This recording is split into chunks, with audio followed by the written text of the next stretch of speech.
How y'all doing? This might be choppy for a second because I'm fucking out of breath. Forgot my water and I can't get up here without drinking my water. Nothing, thank God. I would be drunk and out of breath. Fuck. Alright, how y'all doing? Alright, I like that answer because this is about the only type of place that you can get that kind of answer, because I did it in the most inappropriate place one time and I was the only motherfucker on that pew that did it.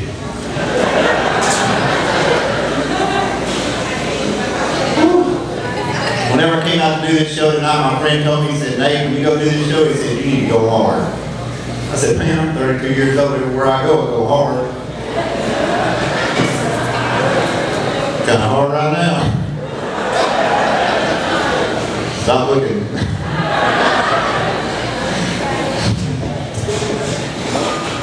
Yes, sir, I am drinking water, and I'll tell you why.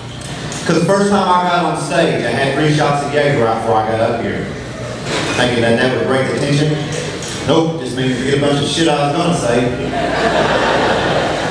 And I always record myself just to see what y'all see when I'm up here on stage. And that first night I went on watching that videotape and I was thinking to myself, oh my God, I bet them people thought I was special and doing stand-up with my Make-A-Wish. It was that bad. I also like comparing things in life. I think stand-up's kind of like my first sexual experience. It was scary, exciting, and quick. After about 5 minutes, a few years later, I was ready to do that shit again. I am 32 years old, and at this time in my life, I decided it was time to plan for my retirement. So I invited this lady over to discuss my budget to see where I can start saving money. Let's face it, the only time I'm good with money is when I'm standing in front of a beer aisle at Walmart trying to figure out how many ounces of beer I'm going to get for the least amount of money. So she said, all right, Mr. Massey, what age do you want to retire? I said, 45.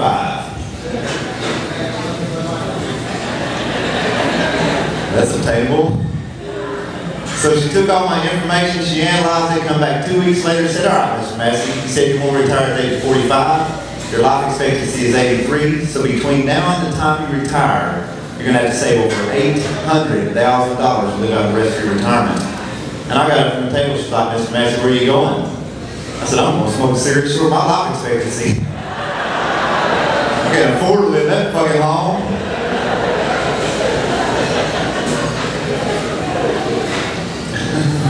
True story, that lady down there fell out of her chair laughing her ass off. I said, I think I'm going to get a stand-up comedian. I've been married 12 years. Y'all don't clap for that, I'm going through my 3rd divorce. I am back out on the dating scene. Ladies, keep your seats. No, seriously? I went out on a date one night with this girl and I wanted to take her to this real nice restaurant. So we pulled up to the drive-thru. I'm on a budget. It's the only Mexican restaurant that is owned by Chinese people. I think they call it Chings and Beans.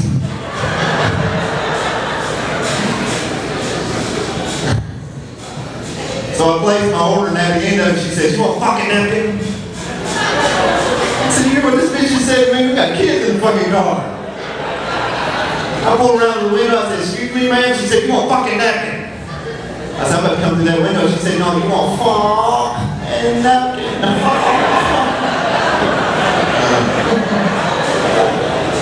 She turned her back to me, she said, Siri, America, you can do it right now, speak freaking English. Bitch. I do have a girlfriend, and she was reading a magazine article the other day that said that 95% of all men fantasize about getting backdoor action.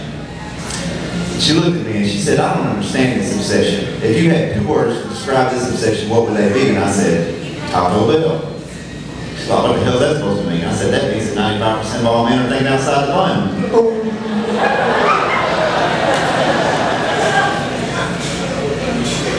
So she said, all right, what do women fantasize about? And I said, Subway. She's like, I don't get that shit either. I said, that means that most women want to foot long, but only eat 6 inches.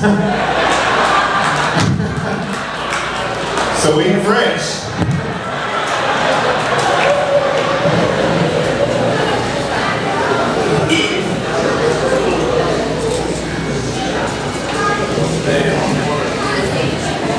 How many of y'all busted y'all's ass all week at work? Hell yeah, just to get to this spot tonight, I admire everybody that works their ass off. I work 6 days a week. I deliver groceries for a living. If I deliver in the Shreveport, Bossier City area, if I look familiar, that's why. Our company has got these brand new computers that we've got, these little scanner deals. We've got to scan a package to go to the stop. And it speaks to us. And say that we've got a package that's not supposed to go to that stop, and we scan it, it'll say package undeliverable. Well, I had a Mexican friend of mine get up my truck the other day and accidentally scanned himself and it said, illegal. So that's pretty cool. I'll see what some people say every time I go somewhere and scan somebody. So I scanned this married woman and said, unavailable. Scanned this hooker and said, affordable. So I wonder what some people say whenever I scan my ex-wife. The motherfucker got a virus and now the son of a bitch won't work.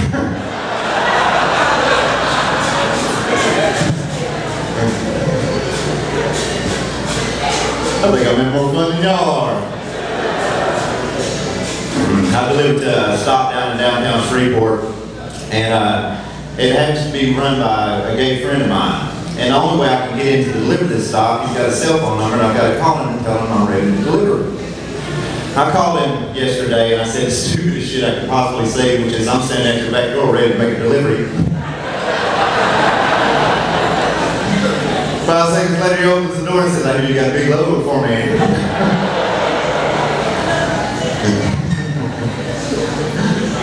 Oh, shit.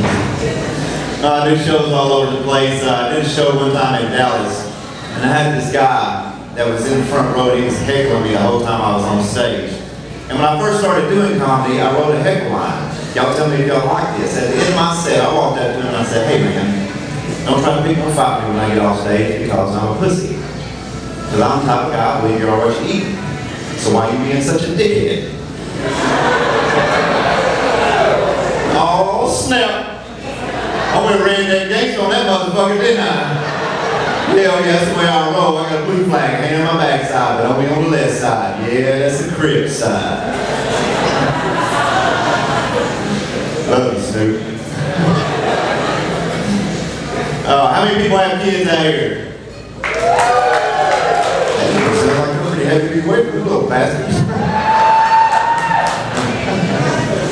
I got 3 kids, and all 3 of my kids are picky eaters. One doesn't like salad, one doesn't like corn, and one doesn't like mashed potatoes, and this puzzles me, because when all 3 of them are younger, all 3 of them used to eat sand. My son ain't so much saying one time he shit a chandelier. It's a true story I got hanging in my house. The story is pretty, but it's a shitty source of light. Now, I feel blessed to have 3 good kids, and I'll tell you how I know they're good, is because when we're sitting on the couch watching Nanny 911, my kids will chime in and say, I beat that kid's ass.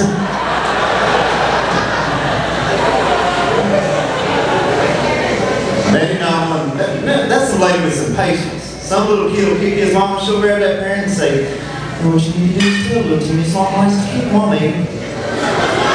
You know what, fuck that. I got a cattle prod that'll fix that shit. That's what I call shock therapy. Back kids and daddy like that, little bastards glow in the dark.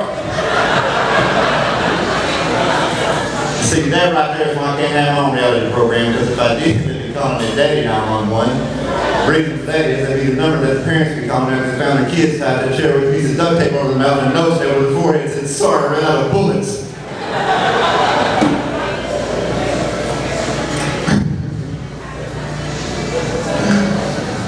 I was telling a guy one time I had 3 kids, and he said, man, I bet you never get any kind of rest. And I said, no, I do, thanks to the 6-pack. He's like, hell yeah, drink it up. I said, no, man, you don't understand. I got 3 kids. You give each one of them 2 beers, you can sleep all fucking night long. Just kidding, I don't give my kids alcohol, but them dry mix strips work like a fucking charm. That's the reason why I got to come out tonight. I have been married before, and one thing that irritated me the most about my ex is she just had no common sense. One time after the 9/11 attacks, I came home from work and she bought 10 rolls of duct tape and 10 rolls of plastic wrap. I'm like, what the hell are you going to do with that? She said, I'm going to sell this house just like we have a camera. I'm like, we live in a trailer.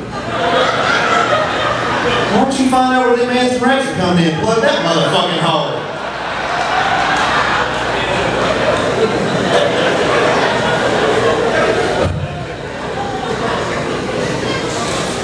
was always sexually frustrated when I was married to my ex, because sex to her was like an Olympic event. She thought she only had to participate once every 4 years. Yeah, that bitch never brought home the gold neither. But I did figure out how I could have sex while I was married to my wife. I just had to wait till she fell asleep. And I prayed like hell she wouldn't wake up because she'd be pissed off at me and my girlfriend.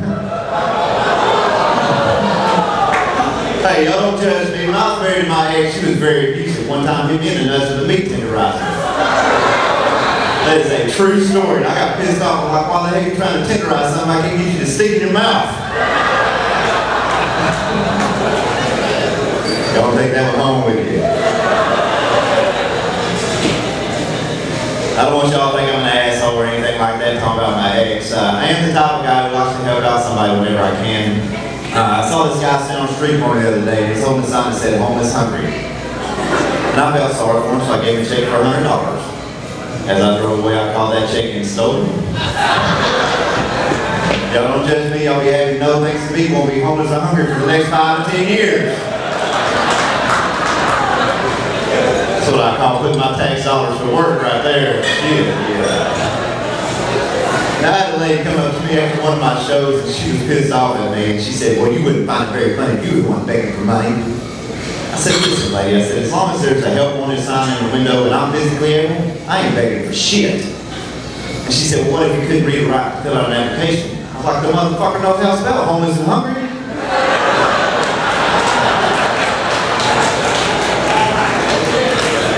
I said, "Lady, why don't you stop begging me?" She said, "I ain't begging for nothing." I said, "Yes, you are. You're begging me for an apology, but you ain't gonna get it. But I'll tell you what I'll do. I'll give you a check for $100. Y'all ready to get this party started? Hell yeah, I want y'all to make the biggest noise y'all can. He's a real good friend of mine. He just got back overseas entertaining the troops. Everybody give it up for Lee Adams.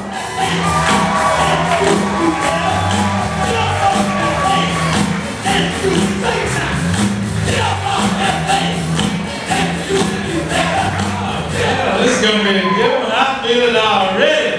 Hey, y'all, how about the next Massey one more time? Man, pretty funny.